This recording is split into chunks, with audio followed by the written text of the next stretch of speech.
жоғары лауазым иелері мемлекетке сатқандық жасады. Опасыздардың ішінде әскери және арнаулы органдардың басшылары да бар. Олар күштік құрылымдардың заңға сәйкес қимылдауына кедергі келтірді. Мемлекет басшылығына қалалардағы ахуал туралы жалған ақпарат берді. Тіпті арнайы үкіметтік және басқа да байланыс арналарын өз бақылауына алды. Бір сөзбен айтсақ, олар елді ыдырату үшін ойларына келген барлық тәсілді қолданды. Соның салдарынан ұжымдық қауіпсіздік туралы шарт ұйымынан көмек сұрауға мәжбүр болдық. Бұл қадам ішкі және халықаралық нормаларға сай жүзеге асырылды.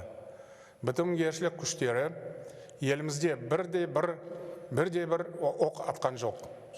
Стратегиялық маңызы бар нысандардың қауіпсіздігін ғана қамтамасыз етті. Бұған алдын ала жасалған келісімнің нәтижесінде де қол жеткіздік. Жағдай тұрақтанған соң 2 аптадан кейін олар Қазақстаннан толық шығарылды. Бұл көп тарапты қарулы контингент, оның құрамында Қазақстанда бар. Бітімгершілік миссиясының маңызды рөлін жоққа шығаруға болмайды. Бірақ түптеп келгенде біз содырларды өз күшімізбен жеңдік. Осы орайда бір мәселеге жеке тоқталғым келеді. Сатқындардың опасыздығы құқық қорғау органдарының беделіне нұқсан келтірмеуге тиіс. Онда қызмет ететін азаматтар да өз бауырларымыз.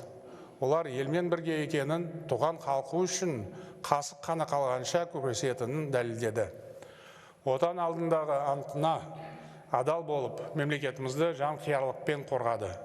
Мен сын сағатта қатерге қаймықпай қарсы тұрған тәртіп сақшыларына ризашылық білдіремін.